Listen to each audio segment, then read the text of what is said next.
अस्सलाम वालेकुम। Today we are discussing the next topic of this chapter that is pilocarpine. Start करते हैं। इसमें फर्स्ट सेंटेंस में क्या लिखा हुआ है? Alkaloid pilocarpine.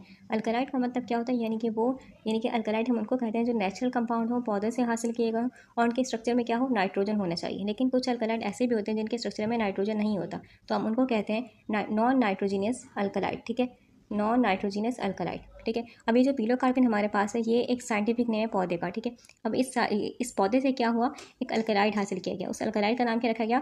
Alkaloid pilocarpine. यानी कि ज़्यादातर अल्कलाइड जो पौधों से हासिल किए गए उन पौधों के नाम पर ही उनका नाम रख दिया गया। अब इसके बाद अगली बात लिखी हुई है कि जो पिलोकार्पिन है इसका स्ट्रक्चर कैसा है? टर्शरी अमीन है। टर्शरी अमीन का मतलब क्या होता है?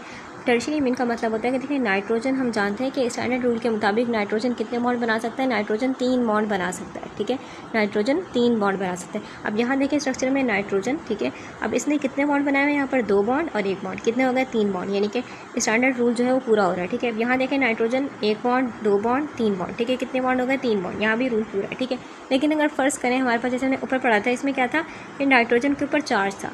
ठीक है, चार्ज क्यों था? अब देखें इसको, सोचिए ज़रा। 1 2 3 4 कितने हो गए बॉन्ड? 4। यहाँ भी देखें ऊपर नाइट्रोजन चार्ज है। ठीक है, पॉजिटिव चार्ज है। 1 2 3 4 यानी कि स्टैंडर्ड रूल को पूरा नहीं कर रहा है। इसने कितने बॉन्ड बना लिए? 4 बॉन्ड बना लिए, इसलिए इसको क्या कहते हैं हम? Quaternary structure. ठीक है, अच्छा अब ये बॉन्ड इसके ऊपर नाइट्रोजन के ऊपर चार्ज आता कैसे? देखिए नाइट्रोजन जो होता है हमारे पास, इसका एटॉमिक नंबर क्या होता है? 7 होता है। ठीक है, इसका मतलब क्या होता है? 7 का मतलब क्या है हमारे पास कि नाइट्रोजन का फॉर एग्जाम्पल ये न्यूक्लियस है, इसमें प्रोटॉन जो होंगे, प्रोटॉन यानी कि पॉजिटिव चार्ज पार्टिकल कितने होंगे? 7। ठीक है, और जो इलेक्ट्रॉन होंगे वो भी 7 होंगे, जाहिर सी बात है। ठीक है, और इलेक्ट्रॉन देखें पॉजिटिव 7, इलेक्ट्रॉन 7, पॉजिटिव 7 और इलेक्ट्रॉन भी 7 यानी कि 7। ठीक है, तो कितना हो गया? 0, यानी कि अभी कितना है? न्यूट्रल है। ठीक है, अब मेरे पास फर्स्ट शेल में कितने होते हैं? फर्स्ट शेल में 2 इलेक्ट्रॉन होते हैं और इसमें कितने होते हैं? असूलन कितने होने चाहिए? 8 होने चाहिए। ठीक है, इसमें क्या है लेकिन 5 घूम रहे हैं, ऐसा ही है ना, 5 घूम रहे हैं। ठीक है, अब इसने क्या किया? 5 घूम रहे हैं तो इसने 3 की क्या कर दी? शेयरिंग कर दी, यानी कि 3 इसके पास भी है लेकिन इसने किसी और को, जैसे कि कार्बन को शेयर की हुए हैं। ठीक है, पूरे के पूरे नहीं दिए हुए, 2 क्या है इसके पास बचे हुए, 2 इलेक्ट्रॉन बचे हुए हैं। 2 इलेक्ट्रॉन इसने किसी का शेयर नहीं किए हुए। ठीक है, यानी कि हम बोल रहे हैं एक लोन पेयर, 2 इलेक्ट्रॉन मतलब कि एक लोन पेयर जो है, ठीक है, बचा हुआ है। अब ये 2 इलेक्ट्रॉन फॉर एग्जाम्पल इसके पास कोई आया कंपाउंड, कोई एटम आया जो कि क्या था? कोई एटम जिसके पास एक भी फ्री इलेक्ट्रॉन नहीं है। ठीक है, तो ये क्या करेगा? तो इसको तराशा जाएगा, ये क्या करेगा? ये अपने जो 2 बचे हुए इलेक्ट्रॉन्स हैं ये क्या कर देगा? इसको शेयर कर देगा, बोलेगा मैं तुम्हें क्या कर रहा हूँ? उसको शेयरिंग करने के लिए दे रहा हूँ। ठीक है, अब ये 2 इलेक्ट्रॉन इसने अपने दे दी, इसने अपना कुछ भी नहीं दिया, इस एटम ने अपना कुछ भी नहीं दिया, इसके पास कुछ था ही नहीं शेयरिंग के लिए, तो इसने अपना दो इलेक्ट्रॉन बचे से दे दिए। ठीक है, इस ऐसे बॉन्ड को हम कहते हैं कोऑर्डिनेट कोवेलेंट बॉन्ड, जिसमें जो हमारे पास एक ही एटम शेयरिंग कर रहा होता है, बाकी एटम जो होता है खाली हाथ होता है। ठीक है, अब जब इसने अपने 2 इलेक्ट्रॉन किसी को शेयर कर दिए जिसके पास पहले कुछ नहीं था, ठीक है, तो इसके जो नेगेटिव, ये नेगेटिव है ना इलेक्ट्रॉन, ठीक है, तो इसके जो नेगेटिव चार्ज पार्टिकल थे वो थोड़े से दूर हो गए इससे। ठीक है, इसको समझिए क्या हो गए? दूर हो गए इससे, और थोड़े से इसके करीब हो गए, यानी कि इससे थोड़ा दूर हो गए। ठीक है, इस अपने नाइट्रोजन से। ठीक है, तो क्या होगा हमारे पास? इसलिए जो इसके अंदर नाइट्रोजन के न्यूक्लियस में जो पॉजिटिव चार्ज पार्टिकल थे जो कि 7 प्रोटॉन थे वो क्या हो जाएंगे? डोमिनेंट, इसीलिए इसके ऊपर चार्ज क्या आ जाएगा हमारे पास? पॉजिटिव। ठीक है, क्या आ जाएगा? पॉजिटिव। ठीक है, लेकिन यहाँ पर ऐसा कुछ नहीं हुआ क्योंकि रूल पूरा है, इसमें क्या है? सिर्फ 3 ही बॉन्ड बना रहे हैं नाइट्रोजन। इसके बाद लिखा है हमारे पास कि stable to hydrolysis by acetyl choline esterase enzyme. ठीक है, यानी कि एसिटाइल कोलिन एस्टेरेज एंजाइम इसको तोड़ नहीं पाता। हम ये बात जानते हैं कि पिलोकार्पिन कौन से रिसेप्टर पे लगती है? मस्करैनिक पे। ठीक है, तो मस्करैनिक रिसेप्टर पे आके लग रही है, मस्करैनिक रिसेप्टर जब आके लगती है तो रिसेप्टर से आखिर कैसे लग जाती है, यानी कि इसकी क्या चीज़ मैच हुई है एसिटाइल कोलिन से? इसका आंसर ये है कि मस्करैनिक रिसेप्टर इस केमिकल पिलोकार्पिन को नहीं देखेगी, बल्कि किसको देखेगी? इसके स्ट्रक्चर में 2 चीज़ों का डिस्टेंस चेक करेगी। डिस्टेंस, उस डिस्टेंस नापने को हम बोलते हैं फार्माकोफोर। एसिटाइल कोलिन के इस स्ट्रक्चर को देखें तो इसके 2 मेन पार्ट थे, एक था पॉजिटिव यानी कि पार्शियल पॉजिटिव वाला हिस्सा जो कि नाइट्रोजन था। ठीक है, और अगर हमारे पास एक और हिस्सा देखा उसका नाम क्या था? बेसिकली वो ईस्टर वाला पार्ट था जिसमें डबल बॉन्ड के अटैच था ऑक्सीजन। ठीक है, और इन दोनों के दरमियान अगर डिस्टेंस देखें तकरीबन 4.4 एंगस्ट्रॉम का डिस्टेंस होता है। अब अगर हम पिलोकार्पिन के स्ट्रक्चर को देखें तो उसमें क्या है? हमारे पास एक रिंग थी, उस रिंग में क्या था? नाइट्रोजन था। ठीक है, उस रिंग को हम कहते हैं इमिडाज़ोल रिंग। ठीक है, ये बेसिकली वहाँ लग जाएगी जहाँ पर एसिटाइल कोलिन के नाइट्रोजन वाले हिस्से में लगना था। ठीक है, और इस तरीके से अगर हम देखें हमारे पास पिलोकार्पिन की एक और भी रिंग थी स्ट्रक्चर में। ठीक है, उसको हम कहते हैं लैक्टोन रिंग, ठीक है। इसी में क्या था हमारे पास साइक्लिक ईस्टर प्रेजेंट था, यानी कि डबल बॉन्ड पर क्या था ऑक्सीजन अटैच था। ये कहाँ जाके लग जाएगा, जहाँ पर हमारे पास एसिटाइल कोलिन के ईस्टर पार्टनर लगा था। तो बेसिकली जब इन दोनों का इन स्ट्रक्चर के दरमियान का डिस्टेंस नापा गया तो वो भी तकरीबन 4.4 एंगस्ट्रॉम का ही बन रहा था, यानी कि डिस्टेंस मैच कर रहा है। तो इसी वजह से ये एसिटाइल कोलिन की जगह पर जाके खुद लग जाएगी मस्कुराइनिक रिसेप्टर के ऊपर, ठीक है, बिकॉज ऑफ दिस। अच्छा, हमारे पास एक और चीज़ होती है कि अगर हम बात करें एसिटाइल कोलिन के स्ट्रक्चर में, तो उसमें क्या था, हमारे पास ईस्टर जो था ओपन था, यानी कि ओपन चेन ईस्टर था, ठीक है, यानी कि सी डबल बॉन्ड जो ओ जो अटैच था वो सिंगल चेन में था, ठीक है। लेकिन अगर हम पिलोकार्पिन के स्ट्रक्चर को देखें तो इसमें क्या हमारे पास रिंग फॉर्म में, ठीक है, ईस्टर तो है लेकिन रिंग फॉर्म में। अगर एक ही मॉलिक्यूल के हमारे पास एसिड भी और अल्कोहल भी, ठीक है, आपस में रिंग फॉर्म में क्या हो जाए, जुड़ जाएं, क्योंकि एसिड और अल्कोहल के जुड़ने से क्या बनता है, ईस्टर बॉन्ड बनता है। तो अगर ये एसिड और अल्कोहल आपस में रिंग फॉर्म में जुड़ जाएं तो हम इस ईस्टर को, इस साइक्लिक स्ट्रक्चर को क्या कहते हैं, हम कहते हैं लैक्टोन रिंग। दूसरी इंपॉर्टेंट बात यहाँ आती है कि एसिटाइल कोलिन स्टीरेज एंजाइम्स को तोड़ भी नहीं पा रहा। तो अगर इसके स्ट्रक्चर को देखें तो इसमें ईस्टर हमारे पास जो है वो साइक्लिक फॉर्म है, रिंग फॉर्म है, ठीक है, और एसिटाइल कोलिन स्टीरेज एंजाइम्स को तोड़ता है जिसमें एसिटिक एसिड हो और अमाइनो अल्कोहल जो है वो कोलिन हो, ठीक है। जबकि इसमें दोनों कंडीशन ही है, ना ही इसमें एसिटिक एसिड है ना ही इसमें अमाइनो एसिड यानी कि अल्कोहल है।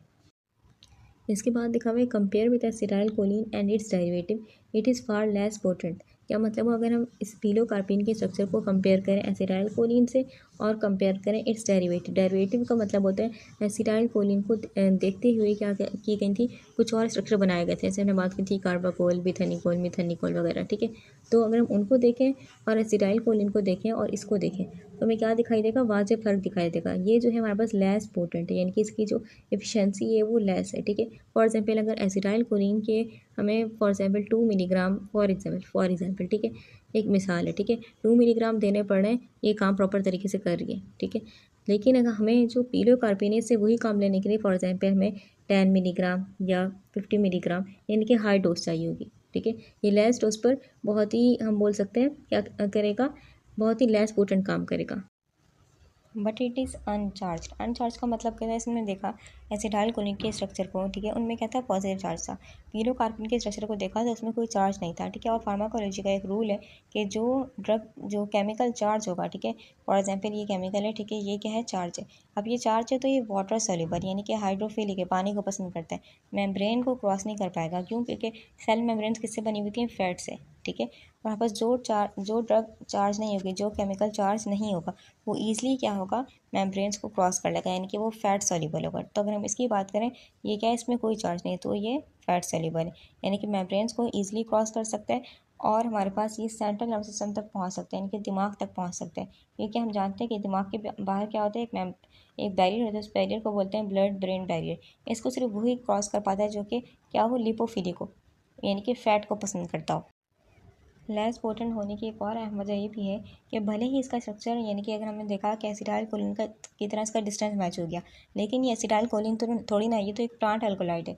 तो हमारे पास ये रिसेप्टर पर जाकर लगती तो है लेकिन उसको इतना अच्छी तरह एक्टिवेट नहीं करती जैसे एसिटाइल कोलिन करता है। For example acetyl choline 100% activation कर रहा है, लेकिन जब रिसेप्टर पर जाकर लगती है बस फिट होने की कोशिश करती है, फिट हो जाती है और हल्का फुल्का एक्टिवेट करती है, यानी कि इसलिए इसको बोलते हैं हम पार्शियल एगोनिस्ट है, ठीक है। कंप्लीट एगोनिस्ट नहीं है, ये पार्शियल एगोनिस्ट है।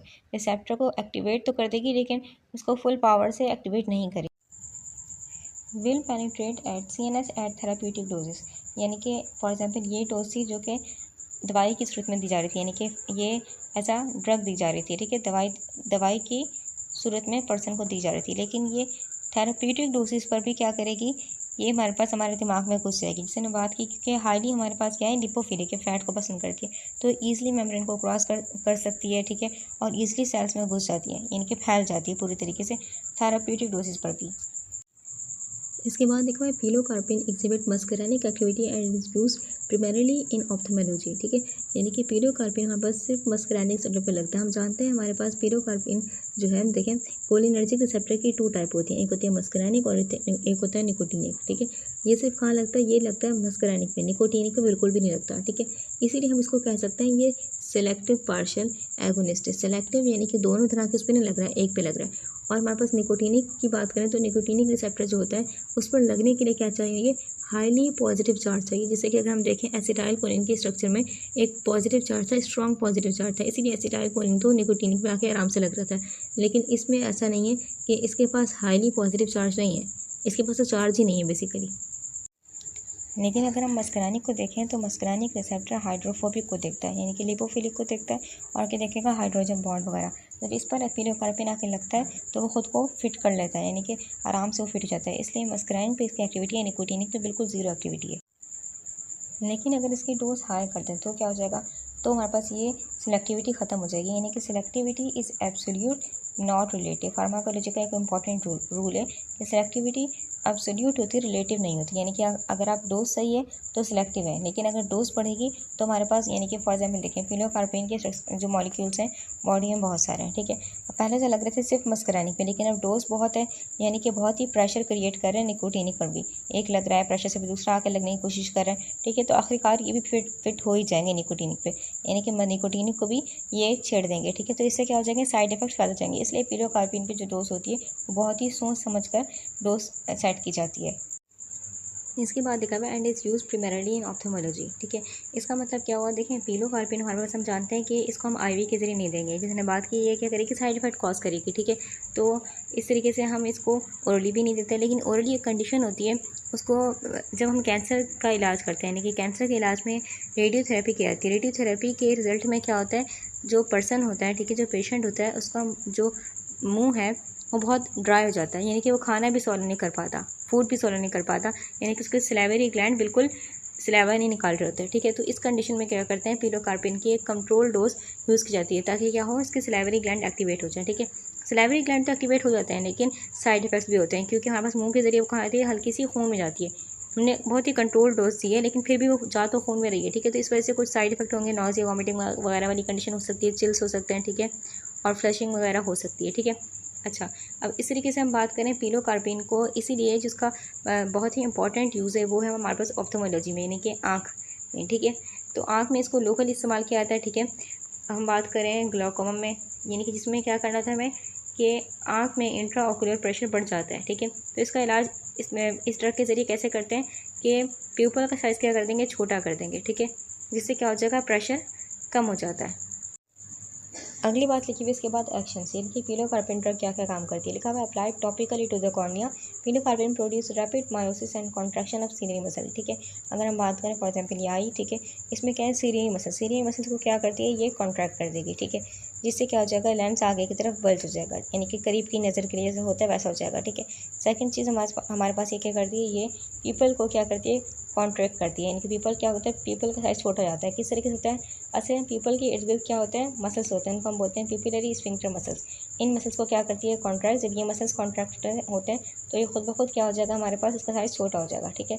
तो बेसिकली हमारे पास ये इस तरीके से काम करती है। अगर हम बात करें हमारे पास जैसे ये पिलोकार्पिन है, ठीक है, ये M3 रिसेप्टर पर जाके काम करती है आँख में, ठीक है। तो क्या आँख में और किस्म के रिसेप्टर नहीं है, मस्करानिक M1, M2, M3, M4, M5, ठीक है, 5 किस्म के रिसेप्टर होते हैं आँख में। बाकी भी किस्म के रिसेप्टर्स हैं, लेकिन उनकी जो क्वांटिटी है वो बहुत कम है, ठीक है, एज़ कम्पेयर टू M3 जो होता है वो सीलियरी मसल की कॉन्ट्रैक्शन हो गई, पिपिलरी स्फिंक्टर मसल की कॉन्ट्रैक्शन वगैरह हो गई, इनमें 90% से ज़्यादा रोल प्ले करता है, ठीक है। बाकी भी रिसेप्टर उनको भी ये छेड़ेगी, लेकिन वो असल में यही इसी काम में हेल्प कर रहे होते हैं, यानी कि कॉन्ट्रैक्शन में हेल्प करवाएंगे या फिर इसकी उसमें हेल्प करवाएंगे। ये पिलोकार्पिन ड्रग अपनी लिपिड सॉलिबिलिटी की वजह से ईजिली कॉर्निया को क्रॉस कर लेती है, ठीक है। अच्छा, इसलिए इसके लिए भी हम वही तरीका कार इख्तियार करेंगे, इसको हम कहते हैं नेज़ोलैक्रिमल ऑक्लूशन, ठीक है। यानी कि इस रास्ते को थोड़ा टाइम के लिए क्या करके रखेंगे, फिंगर से प्रेस करके रखेंगे जब लोकली ड्रॉप डाले जाएंगे, ठीक है। अच्छा, ये हमारे पास तरीका नेज़ोलैक्रिमल ऑक्लूशन हर ड्रग के लिए नहीं है, सिर्फ उन ड्रग के लिए जो कि खून में जाके यानी कि सिस्टमिक साइड इफेक्ट पैदा करते हैं, ठीक है। अगर हम बात करें जैसे कि एक और ड्रग होती है टीमोलोल, ठीक है, ये एक बीटा ब्लॉकर होती है, ये भी हमारे पास क्या कर सकती है, ये भी खून में जाके साइड इफेक्ट पैदा कर सकती है। इसको भी लोकली आँख में इस्तेमाल करते हैं, तो इसके लिए भी नेज़ोलैक्रिमल ऑक्लूशन तरीका इस्तेमाल करते हैं, ठीक है। लेकिन अगर कोई आम दवा, कोई एंटीबायोटिक दवा थी तो वो इतना सिस्टम में साइड इफेक्ट पैदा नहीं करती, उसके लिए ये तरीकाकार नहीं बोला जाता। नेज़ोलैक्रिमल ऑक्लूशन हमने सिर्फ 2-3 मिनट के लिए यानी कि 2-3 मिनट तक फिंगर प्रेस करके रखा। ये इसलिए किया ताकि एकदम से खून में ड्रग की क्वांटिटी हाई ना हो जाए, ठीक है। 2-3 मिनट के बाद हमारे पास ड्रग की काफ़ी अमाउंट कॉर्निया को क्रॉस करके जा चुकी होती है, ठीक है। और हमारे पास अगर चली भी जाएगी फिर हल्की फुल्की, ठीक है, क्वांटिटी वो बहुत ही कम होगी। उसको आराम से क्या कर लेगा, लीवर हैंडल कर लेगा, लीवर मेटाबलाइज करेगा और किडनी क्या कर देगी, बॉडी से बाहर निकाल देगी। यहाँ एक इम्पॉर्टेंट कॉन्सेप्ट आता है कि हमारे पास ये रिसेप्टर को परमानेंटली ब्लॉक नहीं करती, यानी कि ऐसा होता है कि पिलोकार्पिन ड्रग के मॉलिक्यूल लोकली क्या हैं, बहुत सारे हैं, ठीक है। तो एक लग रहा है माइक्रो सेकंड के अंदर वो हट रहा है, फिर दूसरा लग रहा है, फिर एक लग रहा है, दूसरा हट रहा है, ठीक है। असल में इसकी एफिनिटी जो है रिसेप्टर से बहुत ही कमज़ोर है। हल्का सा ही पानी का प्रेशर, क्योंकि हम आँख की बात करें, ठीक है, उसमें पानी एक्वस हमारे पास स्विमर होता है, ठीक है। तो वो क्या हो जाएगा, हल्का से प्रेशर पड़ रहा है तो रिसेप्टर से हट रहा है, ठीक है। इसके बाद लिखा हुआ हमारे पास when the eye undergoes melanosis it experiences spasm of accommodation. Spasm of accommodation का मतलब क्या होता है, vision at fix at some particular distance, ठीक है। इसकी वजह से हमारा पिलोकार्पिन की वजह से जब सीनरी मसल्स कॉन्ट्रैक्ट हो गए तो हमारे पास लेंस क्या होगा, आगे की तरफ बल्ज होगा। यानी कि ये कंडीशन नॉर्मली कब होती है, जब हम करीब की चीज़ को देखना चाह रहे हैं, ठीक है। लेकिन अगर हम दूर की चीज़ देखना चाह रहे हैं तो हमारे सीनरी मसल रिलैक्स होते हैं, ठीक है। लेकिन इसमें हमारे पास सीनरी मसल कॉन्ट्रैक्ट नहीं है। 4 से 8 घंटे तक इसका असर होगा और यही हरकत रहेगी कि सीनरी मसल्स कॉन्ट्रैक्ट होंगे और लेंस जो होंगे आगे की तरफ बल्ज होंगे, यानी कि आप दूर की चीज़ें आपको सही से दिखाई नहीं देंगी, ब्लड विजन होगी, ठीक है। तो ये हमारे पास इसको हम बोलते हैं स्पाज़म ऑफ अकोमोडेशन, ठीक है। तो हमारे पास फिर आगे क्या लिखा है, note the opposing effect of atropine a muscarinic blocker on the eye, ठीक है। अगर हम इसका बात करें, इसका अपोजिट कौन है, एट्रोपिन। एट्रोपिन क्या करती है, यहाँ पर एट्रोपिन ड्रग जाके इनको मस्करानिक सेप्टर को ब्लॉक कर देगी। जब ये ब्लॉक हो जाएगी हमारे पास तो बेसिकली क्या हो जाएंगे, रिलैक्स हो जाएंगे, यानी कि विजन दोबारा सही हो जाएगी, ठीक है। लेकिन हमारा मकसद यहाँ पर ये बताना है कि इसको हम ग्लाकोमा के उसमें यूज़ करते हैं, ग्लाकोमा के इलाज में, ठीक है। इसमें क्या होता है, आँख के अंदर प्रेशर बढ़ जाता है, ठीक है। तो उसका इलाज इस तरीके से किया जाता है। अगर इसका इलाज नहीं करेंगे तो नर्व जो होगी हमारे पास परमानेंटली डैमेज हो जाएगी और बंदा क्या हो जाएगा, हमेशा के लिए ब्लाइंडनेस का शिकार हो जाएगा, ठीक है। तो उस कंडीशन को ट्रीट करने के लिए जो साइड इफेक्ट आ रहा है ये बहुत ही कम है।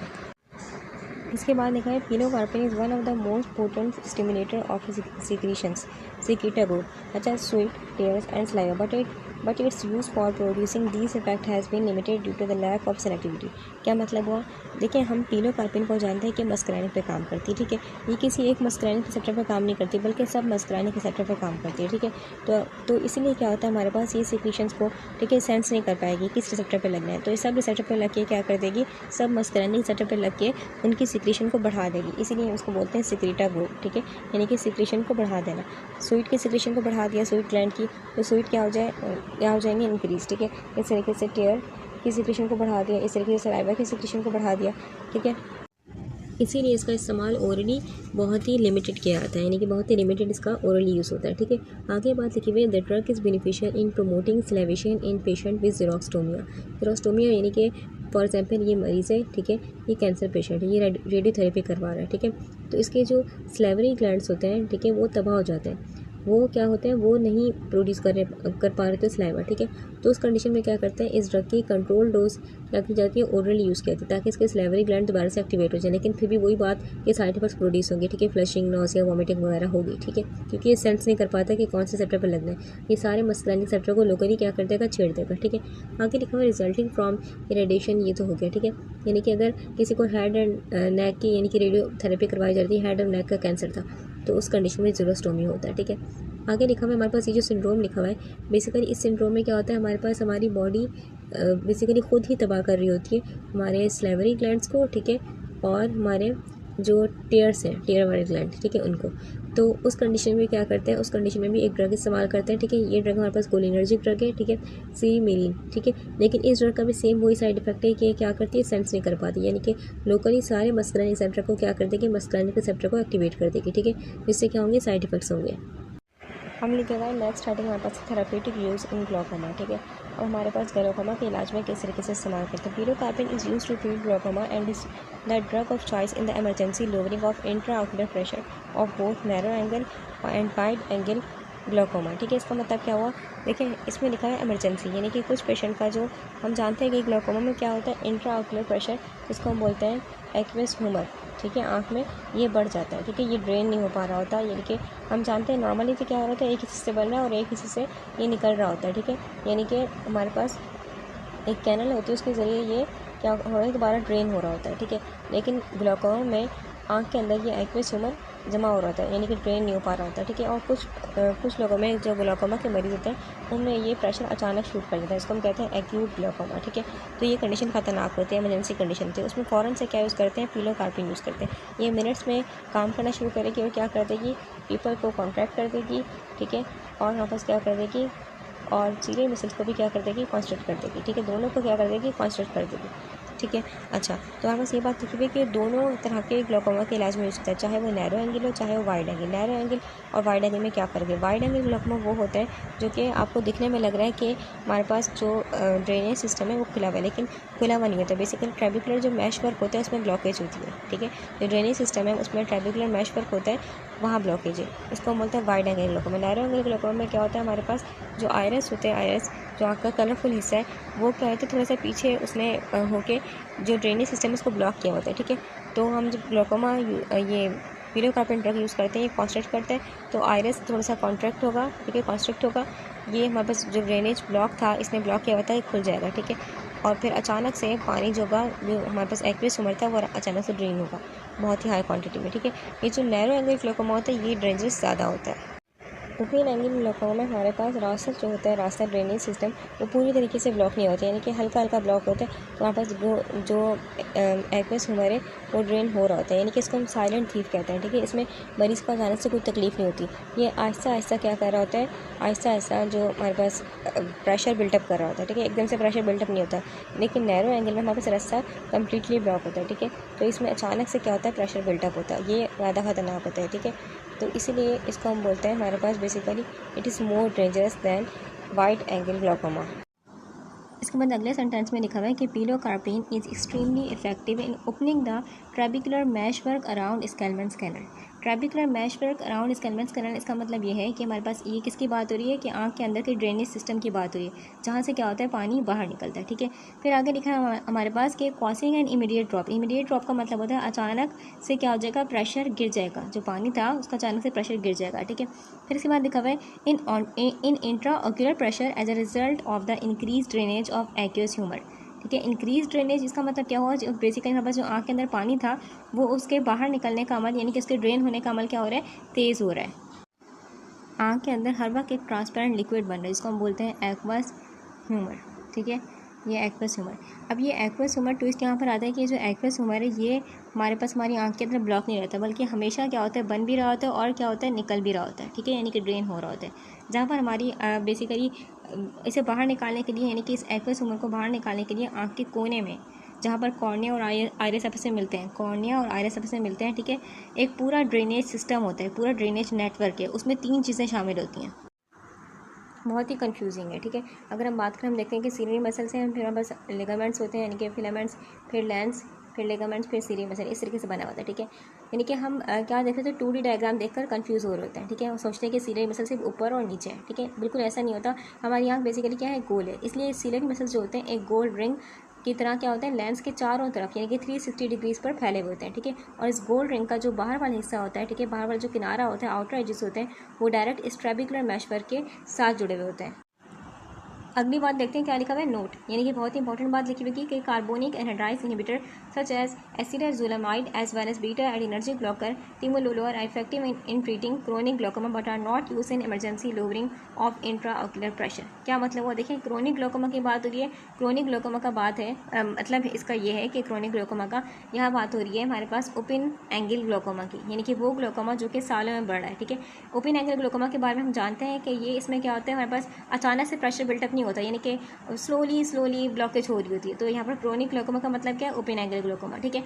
यहाँ पर लिखा है हमारे पास ये जो ड्रग्स लिखे हुए हैं, इन ड्रग्स को हम इमरजेंसी में यूज़ नहीं करते, क्योंकि ये ड्रग्स क्या करती हैं, हमारे पास जो एक्वस ह्यूमर पानी था आँख के अंदर उसका बनना क्या करती हैं, कम करती हैं। इमरजेंसी हम क्या चाहते हैं, हम फॉर एग्जाम्पल कंडीशन इमरजेंसी है, ठीक है, पेशेंट का हमारे पास एक्वस ह्यूमर जो है वो यानी कि प्रेशर बहुत हाई है, इंट्राऑक्यूलर प्रेशर, हम क्या चाहते हैं कि इंट्रा जो ऑक्यूलर प्रेशर को कम किया जाए फ़ौरन से। हम ये तो नहीं चाह रहे हैं कि इमरजेंसी में कि वो आँख का पानी बनना कम हो जाए, हम तो चाह रहे हैं फ़ौरन से ट्रीट करें, ठीक है। तो इमरजेंसी में ये ड्रग्स यूज़ नहीं की जाएंगी, क्योंकि ये क्या करें, सिर्फ आँख के जो एक्वस ह्यूमर है उस पानी के बनने की क्वांटिटी को कम कर रही है। सबसे पहले आता है ट्रेबिकुलर मैशवर्क। ट्रेबिकुलर मैशवर्क क्या होता है, हमारे पास ये एक स्ट्रेनर की तरह होता है, यानी कि एक छन्नी की तरह होता है। जिसमें क्या होता है हमारे पास जो आँख के पानी में माइक्रोस्कोपिक कोई पार्टिकल्स होंगे, टूटे फूटे सेल्स होंगे, उनको ये क्या करेगा, उनको रोक लेगा ताकि आगे का जो सिस्टम है, आगे का जो पाइप है ब्लॉक ना हो। ठीक है, इसके बाद सेकंड आता है हमारे पास, वो होता है स्कैलमेंस कैनल। स्कैलमेंस कैनल क्या होती है, बिल्कुल हमारे पास जो ये ट्रेबिकुलर मैश करके इसके बिल्कुल पीछे मौजूद होती है। ठीक है, ये मेन ड्रेनेज पाइप होता है, यानी कि जब हमारे पास पानी जो होता है एक्वस ह्यूमर इस ट्रेबिकुलर मैश पर से छन कर निकलेगा तो इस पाइप से हमारे पास इस पाइप में गिरेगा। ठीक है, जो कि हमारे पास क्या है, स्कैलमेंस कैनल। ठीक है, अब ये पाइप हमारे पास है, कोई आम पाइप नहीं है, ये असल में एक मखसूस बेसिकली वेन है, इसका नाम है एक्वस वेन।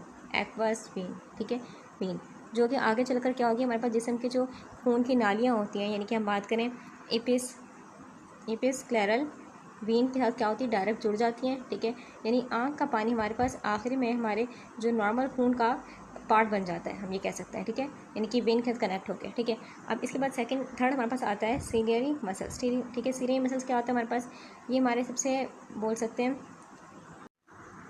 बहुत ही कंफ्यूजिंग है। ठीक है, अगर हम बात करें, हम देखते हैं कि सीलियरी मसल्स हैं, फिर हमारे पास लिगामेंट्स होते हैं, यानी कि फिलामेंट्स, फिर लेंस, फिर लिगामेंट्स, फिर सीलियरी मसल, इस तरीके से बना होता है। ठीक है, यानी कि हम क्या देखते हैं, तो 2D डायग्राम देखकर कंफ्यूज हो रहे होते हैं। ठीक है, और सोचते हैं कि सीलियरी मसल सिर्फ ऊपर और नीचे है। ठीक है, बिल्कुल ऐसा नहीं होता। हमारी आँख बेसिकली क्या है, गोल है, इसलिए सीलियरी मसल्स जो होते हैं एक गोल रिंग की तरह क्या होता है, लेंस के चारों तरफ यानी कि 360 डिग्रीज पर फैले हुए होते हैं। ठीक है, और इस गोल रिंग का जो बाहर वाला हिस्सा होता है, ठीक है, बाहर वाला जो किनारा होता है, आउटर एजेस होते हैं, वो डायरेक्ट इस ट्रेबिकुलर मैशवर्क के साथ जुड़े हुए होते हैं। अब आता है अपनी असली बात की तरफ कि हमारे पास जो ग्लोकोमा, इसको हम काला मोतिया भी कहते हैं, इसमें असल में होता क्या है, इसमें असल में क्या होता है, ट्रेबिकुलर मैश पर जो है इसमें कोलेजन और प्रोटीन फंस जाते हैं। जब ये कोलेजन और प्रोटीन फंस गए तो जो इसमें हमारे पास होल्स है, ठीक है, जिनकी वजह से क्या हो रहा था, ये एक्वस ह्यूमर छन के जा रहा था, ये क्या हो गया, ब्लॉक हो गया। ठीक है, यानी कि हमारे पास जो आँख का पानी था वो बाहर नहीं निकल पा रहा है। जब बाहर नहीं निकल पा रहा है तो आँख के अंदर क्या हो रहा है, प्रेशर डेंजरसली शूट कर जा रहा है।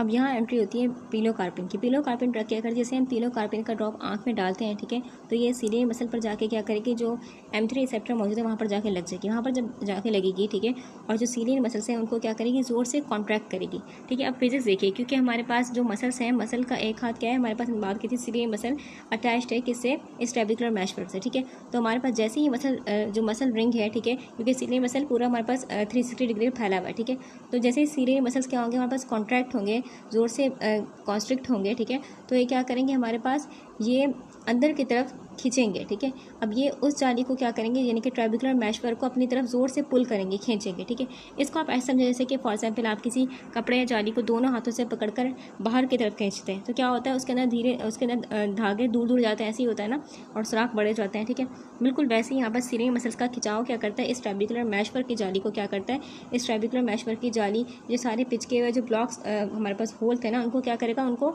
खोल देगा, खोलकर थोड़ा बड़ा कर देगा। ठीक है, जैसे ही आप सुराख हमारे पास बड़े होगा इस ट्रेबिकुलर मैशवर्क के अंदर, तो क्या होगा, यहाँ पर जो एक्वस ह्यूमर पानी था, ठीक है, जो आँख के अंदर पानी था, वो इस जाली से छनकर कहाँ चला जाएगा, स्कैलमेंस कैनल की तरफ चला जाएगा। ठीक है, यानी कि मेन पाइप की तरफ चला जाएगा, वहाँ से तेज़ी से बहता हुआ कहाँ चला जाएगा, हमारे जिस्म के खून में वापस चला जाएगा। ठीक है, अब पानी क्या हो गया, पानी निकल गया, ब्लॉकेज सिस्टम क्या हो गया, ब्लॉकेज जो था खत्म हो गया। ठीक है, और आँख का जो इंट्राऑक्यूलर प्रेशर था वो भी क्या हो गया, मिनट्स के अंदर अंदर नॉर्मल हो गया। ठीक है, ये है पिलोकार्पिन का अहम काम, ये किस तरीके से काम करती है। अगली बात लिखी हुई इसके बाद, this actions occur within a few minutes, last 4 to 8 hours and can be repeated. The organophosphate echothiophate inhibits acetylcholinesterase enzyme and exert the same effect for a longer duration. ठीक है, इसका मतलब क्या हुआ, इसका मतलब ये हुआ, देखिए हमारे पास के पूरी बात को समझते हैं। ठीक है, पिलोकार्पिन हमारे पास क्या होता है, मिनट्स में काम शुरू करती है, हम ये जानते हैं। ठीक है, इसलिए इमरजेंसी में हमारे पास ये बहुत इंपॉर्टेंट दवा है, मिनट्स में ही काम शुरू करिए, लेकिन इसका असर जो होता है वो पिलोकार्पिन ड्रग का असर 4 to 8 hour तक रहता है। ठीक है, 4 to 8 hour तक रहता है और 4 to 8 hour के बाद खत्म हो रहा था। ठीक है, तो मरीज़ को दिन में तकरीबन ये ड्रग जो होती है 3 से 4 बार लेनी पड़ती है। ठीक है, यानी कि 3 से 4 बार क्या करने पड़ेंगे, ड्रॉप्स आंखों में डालने पड़ेंगे। ठीक है, अब यहाँ पर हमारे पास बुक क्या लिख रही है कि एक और दवा भी होती है, इसका नाम है इकोथायोफेट। ठीक है, जो हम आके पढ़ेंगे, इकोथायोफेट भी एक और ड्रग है, ये भी यही काम करती है। ठीक है, लेकिन इसका जो असर होता है एज़ कम्पेयर टू पिलोकार्पिन, इसका असर बहुत लंबे टाइम के लिए होता है। ठीक है, अब इस चीज़ को हम मजीद वाज़े करते हैं। ठीक है, समझते हैं। देखिए बेसिकली हमारे पास पिलोकार्पिन जो है आँख में ड्रॉप की शक्ल में हमने डाली। ठीक है, इसका जो एब्सॉर्प्शन है और एक्शन बहुत ही फास्ट होता है। ठीक है, चंद मिनट्स में ही काम शुरू करता है। ठीक है, ऑनसेट ऑफ एक्शन का मतलब होता है चंद मिनट्स में काम शुरू करेगा। ठीक है, जैसे यहाँ पर लिखा है हमारे पास कि तकरीबन हम बात करें कि मिनट्स लगते हैं इसको। ठीक है, ड्रॉप डालती है हमारे पास, ये कॉर्निया को क्रॉस करेगा, मिनट्स के अंदर अंदर सीलियरी मसल पर जाएगा और सीलियरी मसल पर जाकर रिसेप्टर पर लगेगा। ठीक है, काम शुरू कर देगा। ठीक है, इसीलिए इमरजेंसी अटैक वगैरह में जहाँ हर मिनट अहम होता है, ठीक है, ये बहुत अहम रोल प्ले करती है। आप यहाँ अगर हम देखें कि एक्टोथायोपेट ड्रग जो है दूसरी तरफ देखें कि ये भी हमारे पास वही काम करिए, यानी कि आँख के अंदर प्रेशर को कम करिए, ठीक है, मायोसिस करिए, यानी कि पिपल का साइज छोटा करिए, ठीक है। लेकिन हमारे पास ये जो ड्रग है ये हमारे पास ऑर्गेनोफॉस्फेट ख़ानदान से, जो कि एक क्या है, जो कि एक इरिवर्सिबल एसिटाइल कोलिन स्टीरेज इनहिबिटर है, ठीक है। दोनों का तरीकाकार यानी कि दोनों का मैकेनिज्म में ज़मीन आसमान का फ़र्क है, ठीक है। अगर हम पिलोकार्पिन की बात करें, अगर हम एक्टोथायोपेट की बात करें, दोनों के मैकेनिज्म में बहुत फ़र्क है, ठीक है। पिलोकार्पिन डायरेक्ट हमारे पास काम करती है, कहाँ काम करती है, ये खुद जाकर क्या करती है, M3 रिसेप्टर पर लगती है, ठीक है।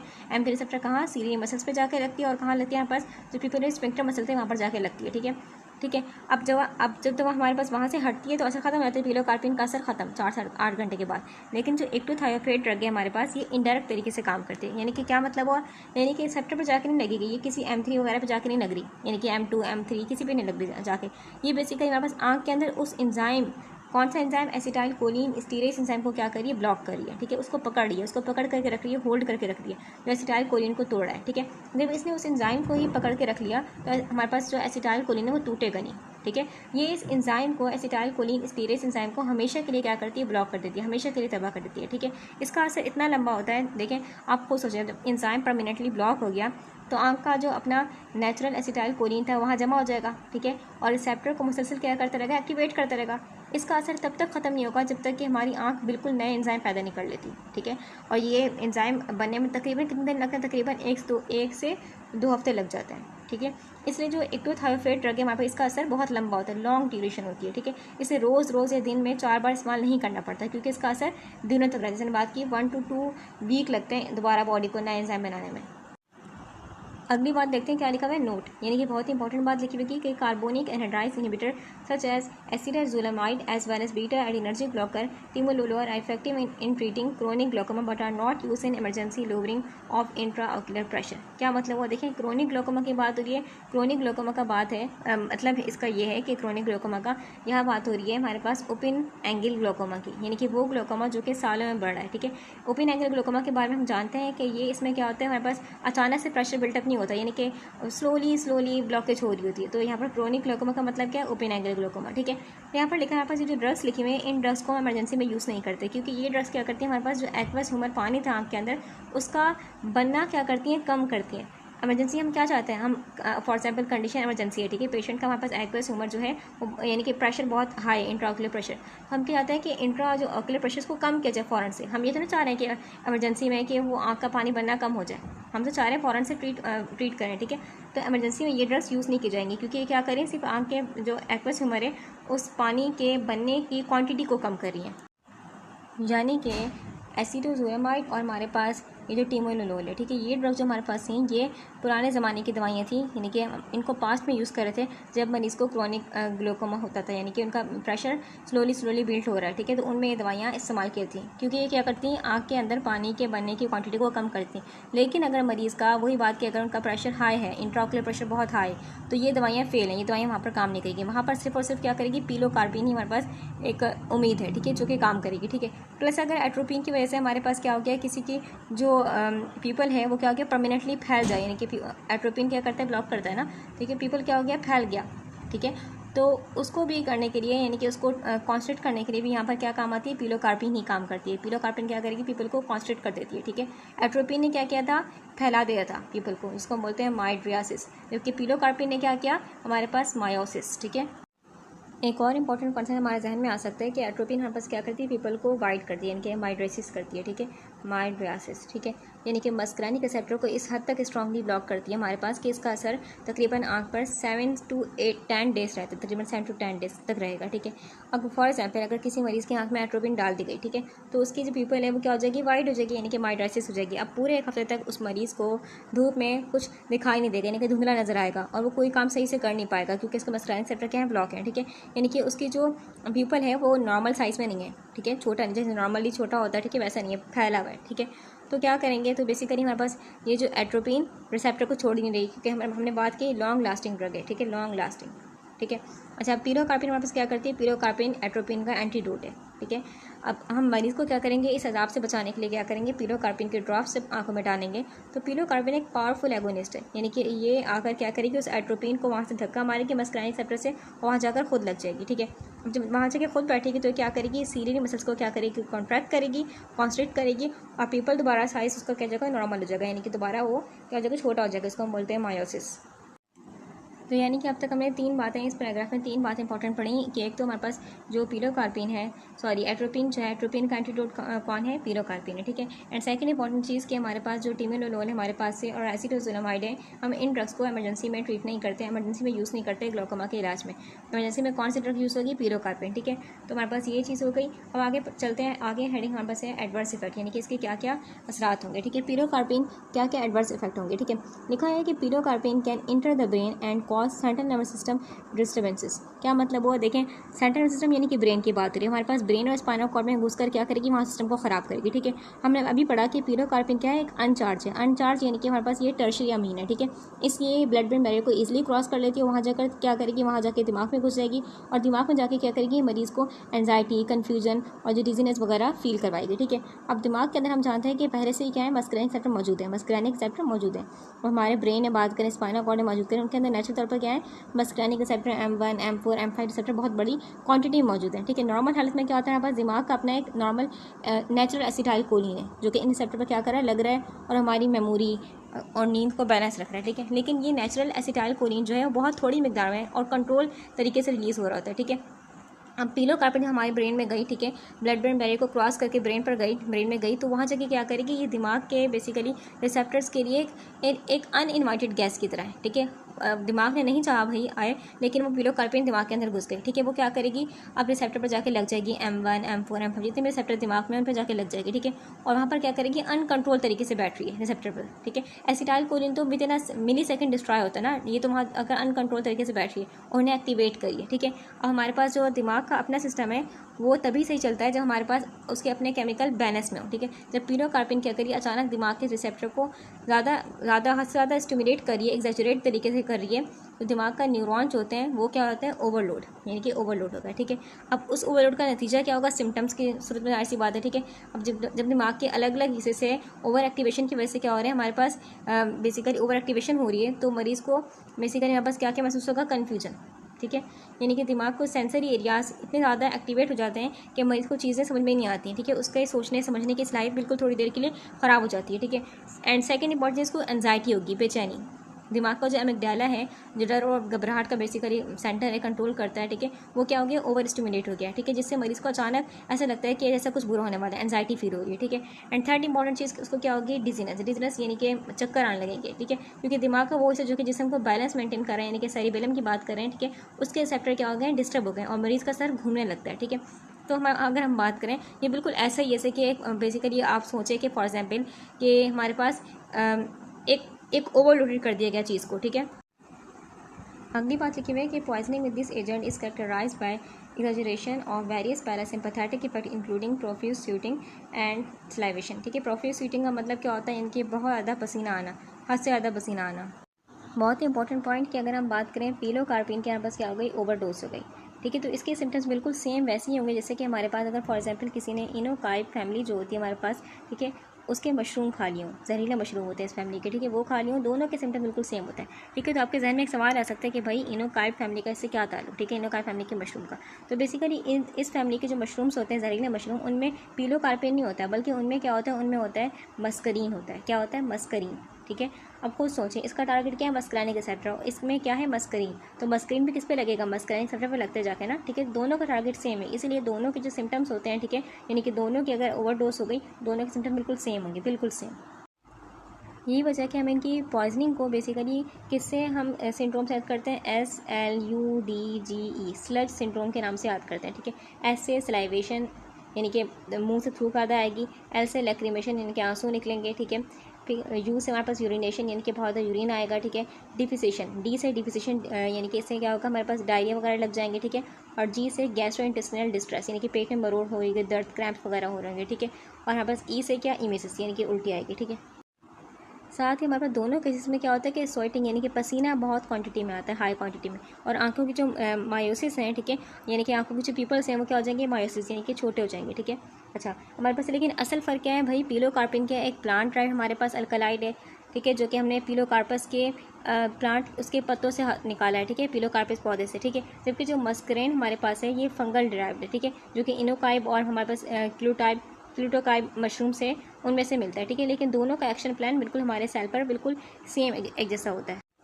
अब इसके बाद यहाँ पर एक बहुत ही इंपॉर्टेंट रूल होता है फार्माकोलॉजी का, जिसको हम कहते हैं basically selectivity is never absolute, यानी कि सिलेक्टिविटी हमारे पास कभी भी 100% परमानेंट नहीं होती, ठीक है। इसका मतलब ये है कि फॉर एग्जाम्पल जब किसी ड्रग की डोज क्या हो जाएगी, बहुत ज़्यादा बढ़ जाएगी, ठीक है, यानी कि ओवर डोज होगा, ये पॉइजनिंग हो जाएगी, तो हम उसके जो उसके रिसेप्टर्स होंगे उसके रिसेप्टर की सिलेक्टिविटी खत्म हो जाएगी, ठीक है, और वो दूसरे रिसेप्टर पर जाके भी अटैच होना शुरू हो जाएगा, ठीक है। लेकिन पिलोकार्पिन और मस्करेन के केस में देखें हम तो कहानी थोड़ी हमारे पास मुख्तलिफ थोड़ी अलग होती है, ठीक है। इसमें होता है कि हमारे पास देखें मस्करेन रिसेप्टर जो होते हैं, मस्करेन के सब टाइप्स होते हैं, हम जानते हैं मस्करेन receptor M1, M2, M3, M4, M5, 5 किस्म के मस्करेनिक रिसेप्टर होते हैं, ठीक है। नॉर्मल डोसेस पर अगर हम नॉर्मल डोज दे रहे हैं तो जो पिलोकार्पिन हमारे पास है ये थोड़ा सा सिलेक्टिव होगा, यानी कि बाकी भी मस्करेनिक पे काम करता है, लेकिन ये ज़्यादा अच्छे से किस पर काम करता है, ज़्यादा अच्छे से काम करता है M3 पर, ठीक है। M3 रिसेप्टर पर इसकी जो एफिनिटी होती है वो थोड़ा हाई होती है as compare to other receptor, ठीक है। जिससे क्या होता है, हमें ग्लोकोमा में हेल्प मिलती है, ग्लोकोमा का इलाज करने में, क्योंकि ग्रे सेल्स पे जाके लगता है, ठीक है। लेकिन जब इसकी ओवरडोज हो जाए, पिलोकार्पिन की क्या हो गई, ओवरडोज हो गई, तो इस सिलेक्टिविटी क्या हो गई, खत्म हो गई। अब पिलोकार्पिन सिर्फ M3 पे जाके नहीं लगेगा, बल्कि हर किसी पे हाई क्वांटिटी पे जाके लग रहा है, M1, M2, M4, M5 सब पे जाके लग रहा है, ठीक है। ब्लाइंडली बाइंडिंग करना शुरू कर देगा, ठीक है। यही वजह है कि हमारे पास दिल की धड़कन क्या हो जाएगी, सुस्त जाएगी, पिलोकार्पिन ड्रग की ओवरडोज की वजह से दिल की धड़कन क्या हो गई, सुस्त हो गई, बिकॉज यहाँ पर क्या होते हैं M2 रिसेप्टर्स होते हैं, ठीक है। जब वहाँ पर जाकर टारगेट कर रहे हैं तो क्या हो जाएगी, दिल की धड़कन सुस्त हो गई, ठीक है। अब पेट में मरोड़ आना शुरू हो जाएगी, क्रैम्प्स वगैरह, क्योंकि यहाँ पर क्या होता है M3 रिसेप्टर्स होते हैं, ठीक है। इस तरीके से अगर हम बात करें हमारे पास हमारे दिमाग पर असर होगा, क्योंकि यहाँ पर क्या है, दिमाग में M1, M4, M5 रिसेप्टर हैं, ठीक है, काफ़ी किस्म के रिसेप्टर्स हैं, तो वहाँ पर भी जाके काम करें, ठीक है। तो हमारे पास अब ये सवाल जहन में आता है, क्या ये हमारे पास अगर हम बात करें मस्करीन ये जो जहर था और ये जो पिलोकार्पिन, ये दोनों क्या निकोटीन पर काम करेंगे ओवरडोज में? तो इसका जवाब है हमारे पास नहीं। इसका जवाब क्या है, नहीं, क्योंकि चाहे पिलोकार्पिन हो चाहे हमारे पास मस्करीन हो, दोनों के केमिकल स्ट्रक्चर ऐसे हैं कि वो निकोटीनिक पर बिल्कुल भी फिट नहीं बैठ रहे, यानी कि निकोटीनिक जो रिसेप्टर्स की बाइंडिंग साइट है बिल्कुल फिट नहीं हो सकते, चाहे उनकी मिकदार कितनी ही हम हाई क्यों ना कर दें, ठीक है। इसलिए पॉइजनिंग के दौरान भी हमारे पास इनका असर सिर्फ और सिर्फ कहाँ लगता है, सिर्फ और सिर्फ मस्करेनिक रिसेप्टर तक ही महदूद रहता है, ठीक है। यानी कि हमारे पास निकोटीनिक पर बिल्कुल भी इनका जो असर होगा बिल्कुल भी नहीं होगा, ठीक है। यहाँ पर आता है कि इंपॉर्टेंट एक्सेप्शन कि अगर हम बात करें फॉर एग्जांपल एसिटाइल कोलिन की बात करें, एसिटाइल कोलिन की अमाउंट क्या हो रही है, बॉडी में हाई हो रही है, कोई वजह हो सकती है। फॉर एग्जांपल अगर हमने एसिटाइल कोलिन को जो किल करता है एंजाइम उसको ब्लॉक कर दिया, ठीक है, तो एसिटाइल कोलिन की अमाउंट हाई हो रही है। या फिर हमने क्या कर दिया, या फिर एक इंपॉर्टेंट एग्जाम्पल जो कि होती है ऑर्गेनोफॉस्फेट पॉइजनिंग, यानी कि इंसेक्टिसाइड पॉइजनिंग वगैरह में क्या होता है, एसिटाइल कोलिन की अमाउंट बढ़ जाती है, ठीक है। अब खुद सोचें एसिटाइल कोलिन की अमाउंट बढ़ गई तो क्या मस्करानिक पे लगेगा, निकोटीनिक पे लगेगा? तो आपका जवाब होना चाहिए कि मस्करानिक और निकोटीनिक दोनों पे जाके लगेगा, क्योंकि हमारे एसिटाइल कोलिन जो है ये बॉडी का नेचुरल न्यूरोट्रांसमीटर है, ठीक है, और दोनों हमारे पास रिसेप्टर के लिए बना है, मस्करानिक के लिए भी निकोटीनिक के लिए भी। लेकिन पिलोकार्पिन और हमारे पास एट्रोपिन के केस हमने देखा, पिलोकार्पिन और मस्करीन के केस में देखा हमारे पास क्या था, ये सिर्फ कहाँ लग रहे थे, मस्करीन पे, ठीक है। तो basically it is a difference. इसके बाद जो लास्ट पॉइंट लिखा हुआ है ये हम डिस्कस कर चुके हैं ऑलरेडी कि parental atropine at dosage that can cross the blood brain barrier is administered to counteract the toxicity of pilocarpine. यानी कि मतलब क्या हुआ, पिलोकार्पिन हमारे पास क्या कर रहा था, ब्रेन तक घुस रहा था, ठीक है, यानी कि ब्लड ब्रेन बैरियर को क्रॉस कर पा रहा था। सेम एज इट इज हमारे पास एट्रोपिन ड्रग भी ब्रेन को क्रॉस कर सकती है, ठीक है। तो अगर पिलोकार्पिन की टॉक्सिसिटी हो जाए तो हम बाय IV या फिर इंजेक्शन के थ्रू क्या करते हैं, एट्रोपिन की कंट्रोल डोसेस की बात की, इनकी बहुत ही एहतियात से इसकी डोज सेट की जाती है और बॉडी में क्या की जाएंगी, एडमिनिस्टर की जाएंगी। तो इस तरीके से क्या हो जाएगा, हमारे पास एट्रोपिन जो होगा पिलोकार्पिन के असर को ख़त्म कर देगा।